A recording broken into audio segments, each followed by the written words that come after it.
हरे कृष्णा कृष्णा कृष्णा हरे हरे। दोस्तों, स्वागत है आपका हमारे चैनल पर। आज हम सुनेंगे भगवान श्री कृष्ण की लीलाओं में से सबसे चमत्कारी और सुंदर कथा, श्री कृष्ण और गोवर्धन पर्वत की कहानी। कैसे नन्हे कान्हा ने देवराज इंद्र का घमंड तोड़ा और पूरे ब्रज की रक्षा की। आइए इस पावन कथा को पूरे विस्तार से सुनते हैं। यह बात उस समय की है जब भगवान श्री कृष्ण छोटे बालक थे और वृंदावन में रहते थे।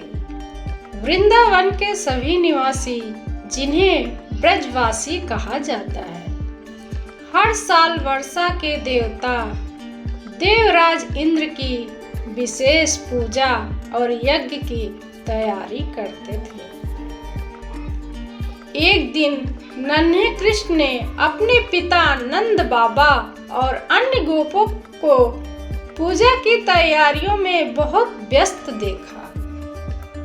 कृष्ण ने बड़े भोलेपन से पूछा, पिताजी, आप सब मिलकर किसकी पूजा की तैयारी कर रहे हैं और इस पूजा को करने से हमें क्या लाभ होता है?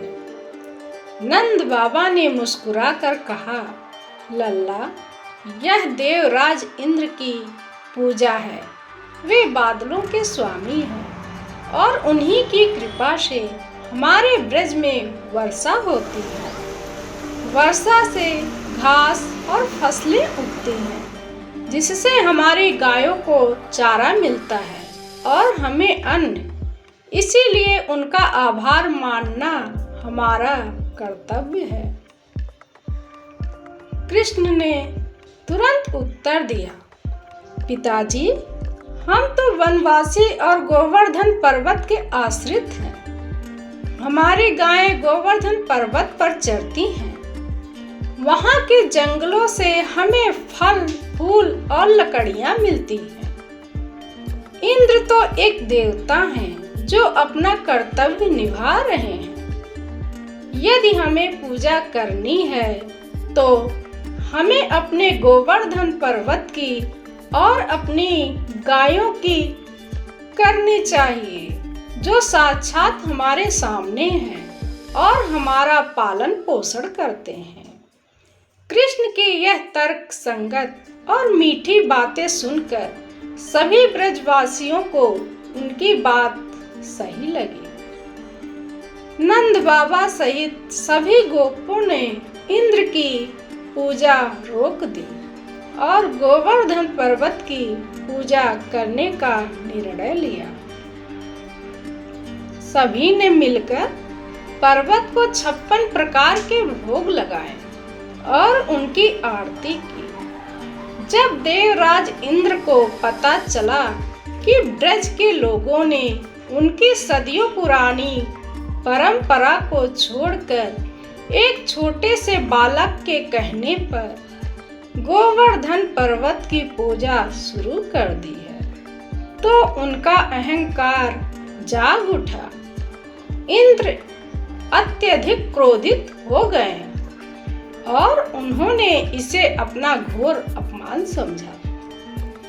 इंद्र ने ब्रजवासियों को सबक सिखाने के लिए विनाशकारी बादलों को आदेश दिया, जाओ और पूरे वृंदावन को जलमग्न कर दो। इतनी भीषण वर्षा करो कि पूरा ब्रज नष्ट हो जाए और उन्हें अपनी भूल का एहसास हो।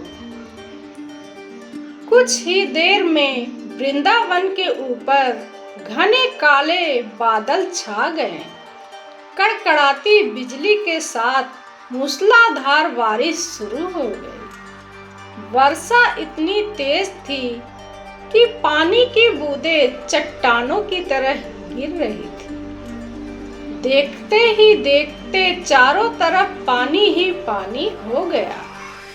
घर बहने लगे, पशु कांपने लगे और ब्रजवासी डर के मारे चीखने चिल्लाने लगे। सभी ब्रजवासी भागते हुए नन्हे कृष्ण के पास आए और बोले, कृष्णा, तुम्हारे कहने पर हमने इंद्र की पूजा छोड़ी थी। अब देखो, इंद्र के प्रकोप से हम सब मर जाएंगे। हमारे बच्चे और हमारी गायें डूब रही हैं। हमारी रक्षा करो। ब्रजवासियों को भयभीत देखकर श्री कृष्ण ने मुस्कुराते हुए कहा, आप सब चिंता मत कीजिए। जिस गोवर्धन की हमने पूजा की है वही अब हमारी रक्षा करेंगे। आप सब अपने परिवार और गायों को लेकर गोवर्धन पर्वत के पास चलिए। सभी लोग गोवर्धन पर्वत के पास पहुँचे। तब 7 वर्ष के नन्हे बालक कृष्ण ने एक अद्भुत लीला दिखाई। उन्होंने खेल खेल में ही साक्षात विशाल गोवर्धन पर्वत को अपने बाएं हाथ की छोटी उंगली पर उठा लिया, जैसे कोई बालक छतरी उठा लेता है। कृष्ण ने सभी ब्रजवासियों से कहा, गोप गोपियों और सभी माताओं, आप सब अपने अपने पशु, धन और सामान के साथ इस पर्वत के नीचे आ जाइए। यहाँ आपको वर्षा और तूफान से कोई नुकसान नहीं होगा। सभी ब्रजवासी अचंभित रह गए। वे अपनी गायों और बछड़ों गाड़ियों के साथ पर्वत के नीचे सुरक्षित शरण ले चुके थे। कृष्ण बिना हिले डुले, बिना थके लगातार 7 दिन और 7 रात तक उस विशाल पर्वत को अपनी उंगली पर उठाए खड़े रहे। इस दौरान ब्रज के गोपों को लगा कि इतना भारी पर्वत कृष्ण अकेले कैसे उठा सकते हैं। इसीलिए उन्होंने प्रेम बस अपनी अपनी लाठियां पर्वत के नीचे टिका दी ताकि कृष्ण को सहारा मिल सके। कृष्ण ने उनके इस भोले प्रेम का भी मान रखा। इंद्र ने 7 दिनों तक अपनी पूरी शक्ति लगा दी। लगातार प्रलयकारी वर्षा होती रही, लेकिन वृंदावन का एक तिनका भी नहीं डूबा, क्योंकि गोवर्धन पर्वत और स्वयं भगवान कृष्ण उनकी ढाल बने हुए थे। धीरे धीरे इंद्र का घमंड टूटने लगा। उन्हें समझ आ गया कि एक साधारण बालक कभी भी 7 दिनों तक पर्वत को उंगली पर नहीं उठा सकता। यह कोई साधारण मनुष्य नहीं है, बल्कि साक्षात सृष्टि के पालनकर्ता भगवान विष्णु के अवतार श्री कृष्ण जी हैं। इंद्र ने तुरंत वर्षा रोक दी। बादल छट गए और सूर्य देव निकल आए। मौसम शांत होने पर श्री कृष्ण ने गोवर्धन पर्वत को धीरे से वापस उसकी जगह पर रख दिया। सभी ब्रजवासी खुशी से झूम उठे और कृष्ण को गले लगा लिया।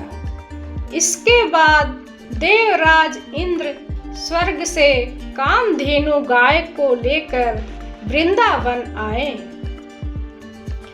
उन्होंने भगवान कृष्ण के चरणों में गिरकर अपने अहंकार के लिए क्षमा मांगी। इंद्र ने कृष्ण का पवित्र नदियों के जल से अभिषेक किया और उन्हें गोविंद यानी गायों और गोपों के रक्षक का नाम दिया।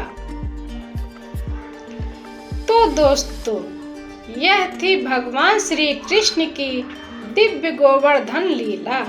यह कहानी हमें सिखाती है कि अहंकार का अंत हमेशा बुरा होता है और भगवान हमेशा अपने भक्तों की रक्षा करते हैं। अगर आपको यह कहानी अच्छी लगे तो वीडियो को लाइक करें और कमेंट में जय श्री कृष्णा जरूर लिखें। और अगर बोलने में कोई त्रुटि हो तो उसके लिए क्षमा कीजिएगा। धन्यवाद।